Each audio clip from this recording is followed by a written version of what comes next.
Good morning সবাইকে। আমি চলে এলাম আমার নতুন একটি লং ভিডিও তোমাদের সাথে নিয়ে, প্রত্যেক দিনের মতো ডেলি লাইফস্টাইলে ভিডিও নিয়ে। তো দেখো, সকালবেলা আমি ঘুম থেকে উঠে, তোমরা তো জানো আমার রান্নাঘরে কাজ শুরু হয়ে যায়, তাই আমি রান্নাঘরে চলে এসেছি। চিংড়ি মাছ নিয়েছিল তোমাদের দাদা, সকাল সকাল গিয়ে নিয়ে আসছো, না হলে কোনো দিন এখানে বাড়ির কাছ থেকেও বাজার করে।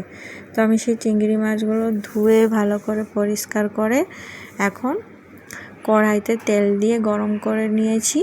তারপরে চিংড়ি মাছটা তুলে দিলাম, তারপরে পরিমাণ মতো লবণ হলুদ দিয়ে ওটাকে একটু হালকা নেড়ে চেড়ে নিব। একটু চিংড়ি মাছটা হালকা হালকা ভেজে হলে তখন নামিয়ে নেব। বেশি চিংড়ি মাছটাকে ভাজলে আবার শক্ত হয়ে যায়, রাবারের মতো হয়ে যায়, খেতে ভালো লাগে না, তাই আমি অল্প করে একটু ভেজে নিব। এদিকে চিংড়ি মাছটা হতে হতে আরও অন্যদিকে কাজগুলো আমি চলো গুছিয়ে নিই।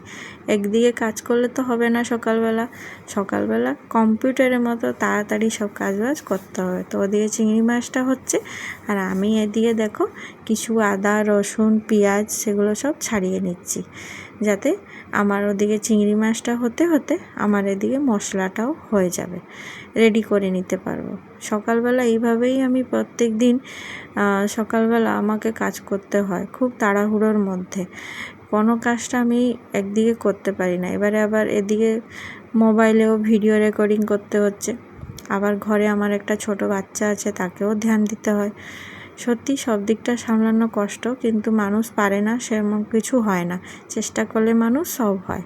তাই দেখো আমার মশলার সব কাটা রেডি। এরপরে আলুটা কেটে নেব।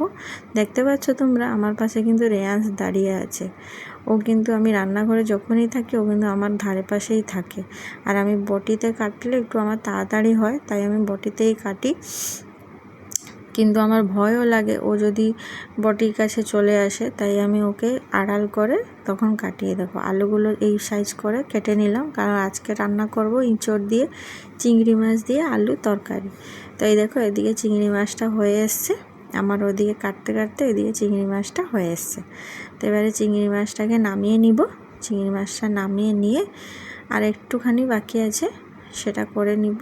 এই দেখো পুরো জলটা শুকিয়ে গেলেই নামিয়ে নেব। তো সকালবেলা প্রত্যেক দিন এইভাবেই আমার সংসারে কাজকর্ম চলে। তো আমি আজকে ভাবলাম তোমাদের সাথে শেয়ার করি একটা লং ভিডিওর মাধ্যমে, যাতে তোমরাও জানবে যে না, সকালবেলা কত তাড়ার মধ্যে আমি থাকি। তোমরা সবাই আশা করে টুকটাক করে সবাই থাকো। তো এই দেখো চিংড়ি মাছটা নামিয়ে নিয়েছি, নামিয়ে নিয়ে এবারে একটু তেল দিয়ে দিলাম। তেল দেওয়ার পরে আলু দিয়ে দিব। আলুটাকে তো ভাজা করে নিতে হবে, তাই না? আলুটাকে ভালো করে ধুয়ে নিয়েছি, ধুয়ে নিয়ে এবারে ভেজে নেব। একটু হালকা লাল লাল করে আলুটা না ভাজলে না সত্যি আমার ভালো লাগে না। তোমাদের কাদের আলু লাল করে না ভাজলে ভালো লাগে না, সেটা অবশ্যই কমেন্টে জানাবে কিন্তু। এই দেখো এবারে আমি চলে এসেছি মশলাটাকে রেডি করে নিব। আমি বাবা শিলনোড়াতে বাটি না, কেন তোমাদেরকে মিথ্যা কথা বলবো, আমার শিলনোড়া বাটলে হাতে খুব ব্যথা লাগে, তাই আমি একদম বাটতে পারি না। আমি এই মিক্সারেই সব সময় মশলাগুলো বেটে নিই। তো দেখো বেটে নিলাম, একটু আগে পিছনে করে আমি বেটে নিই, যাতে মশলাটা ভালো করে বাটা হয়ে যায়। ওদিকে দেখো আলু আমার ভাজা হয়ে যাচ্ছে। এবারে আলুটাকে নামিয়ে নিয়ে মশলাটাকে এবারে রেডি করব। একটু আলুটাকে বেশি লাল করে আমি ভাজি, কারণ আমার ভালো লাগে, তার জন্য। একটু নিচের দিকে লেগে যাচ্ছিল, কারণ তাড়াহুড়ো করে করছিলাম। তো এদিকে তোমাদের দাদার স্কুলের জন্য দেরিও হয়ে যাচ্ছিল, উনি যেহেতু খেয়ে যাবে নিয়ে যাবে অনেক। তোমাদের মানে ক্যামেরার সামনে আমি তো সবটা তুলে ধরতে পারিনি, ক্যামেরা পিছনে আরও অনেক কাজকর্ম করেছি। শুধু এই কাজগুলো না, বাচ্চাকে ব্রাশ করানো খাওয়ানো সেগুলোও চলছে ওদিকে, সেগুলো ক্যামেরার মধ্যে নিইনি। যদি ক্যামেরার মধ্যে নিতাম না, তাহলে একটা 2 ঘন্টার লং ভিডিও হয়ে যেত, তোমরা দেখেও শেষ করতে পারতে না। এই হচ্ছে একটা মেয়ের সংসারে কাজকর্ম সকালবেলা। তো এই দেখো মশলাটাকে এর মধ্যে এবারে দিয়ে দেবো, দিয়ে ভালো করে নাড়াচড়া করে নেব। এই যে দেখছো গামলিটা, এখানে আমি সব মানে আমার বাসনগুলো ধুয়ে রাখি ওই গামলির মধ্যে, যাতে জলটা ঝরে গেলে এদিকে বাসন স্ট্যান্ড আছে তার মধ্যে রাখি। এই দেখো কিছু মশলা দিব, যদি মনে হয় যে সবটা লাগবে তাহলে সবটা দিব, না হলে সবটা দিব না, অল্প একটু রেখে দিব। বাস এবারে মশলাটাকে ভালো করে নাড়াচাড়া করে কষিয়ে নিতে হবে। এই মশলা কষানোর উপরেই তরকারির টেস্ট হয়। কি বলো তোমরা বন্ধুরা? তোমরা তো আমার সাথে যারা যারা রান্না করো নিশ্চয়ই একমত হবে। মশলাটাকে যত ভালো করে কষবো তত ভালো তরকারির টেস্ট হবে। এবারে দেখো আমার মশলা কষা হয়ে গেছে। এবারে আমি ইঁচড়টাকে সিদ্ধ করে রেখেছিলাম হালকা, তো সেটাকে ইঁচড়ও সিদ্ধ করেছিলাম, সেটা তোমাদের সাথে ক্যামেরায় তোলা হয়নি। দেখছো কত কাজ হয়, বাসন মাজলাম সেটাও তোলা হয়নি তোমার সাথে, একা হাতে ক্যামেরা করছি তো তাই কিছু কিছু জিনিস মিস হয়ে যাচ্ছে। আশা করছি পরের দিকে ভিডিওতে তোমাদের সাথে কিছু কিছু ক্লিপ শেয়ার করতে পারবো। সবে সবে নতুন নতুন ভিডিও করছি বন্ধুরা, পাশে থাকো, সাথে থাকো আমার। আমি এইভাবে চেষ্টা করব আরও ভালো করে ভিডিও তোমাদের সাথে তুলে ধরার। এই যে দেখো এবারে ভালো করে ইঁচড়টাকে মশলা দিয়ে একটু কোট করে নিচ্ছি, ঝাড়তে ভালো করে কষে নেয়।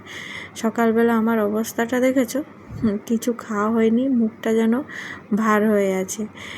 তো কাজের চাপে তো মানে খুব বিরক্তি লাগে। সকালবেলা আমার প্রত্যেক দিন এইরকম মুখ থাকে না, মন খারাপ না, মানে কাজের প্রেশারে তো মাথায় টেনশন ঘুরে। যতক্ষণে কাজ না শেষ হয়েছে ততক্ষণ মুখে হাসি ফুটবে না। তো যাই হোক, এখানে আমি তরকারিটা দেখে নিচ্ছি যে তরকারিটা হয়েছে কি না। এবারে দেখো, এই দেখো তরকারির ফাইনাল লুক। চিংড়ি মাছ দিয়ে দিয়েছি, এবারে ইঁচড়টা চেক করছি সিদ্ধ হয়েছে কি না। ব্যাস এবারে হলে নামিয়ে নিব, তোমাদের দাদাকে টিফিনে করে দিব। আর খাবার খাবে তোমাদের দাদা, সেটাও বানিয়েছি। এইভাবে করে তোমাদের দাদাকে তাড়াতাড়ি খেতে দিব, কারণ অনেক দেরি হয়ে গেছে। তোমাদের দাদা ওদিকে আমাকে তাড়া দিচ্ছে যে তাড়াতাড়ি করো তাড়াতাড়ি করো, আমার ট্রেন লেট হয়ে যাচ্ছে। মানে ট্রেনে যাওয়ার জন্য দেরি হয়ে যাচ্ছে আর কি। ট্রেন যদি কোনো দিন লেট থাকে তাহলে আমি সেদিন একটু নিশ্চিন্ত হই, নাহলে রাইট টাইমে থাকলে এখন তো অ্যাপসে সব দেখা যায় ট্রেন কখন আসবে না আসবে। তো দেখো তোমাদের দাদাকে তরকারি এবার নামিয়ে নেবো, হয়ে গেছে। সব কিছু রেডি করে তোমাদের দাদাকে দিলাম। এই যে তোমাদের দাদা বেরিয়ে যাচ্ছে স্কুলের দিকে।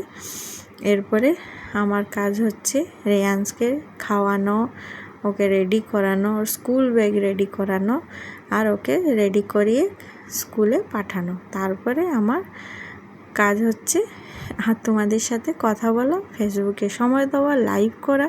তো চলো, এই হচ্ছে আজকে সকাল থেকে 10টা অবধি আমার রুটিন।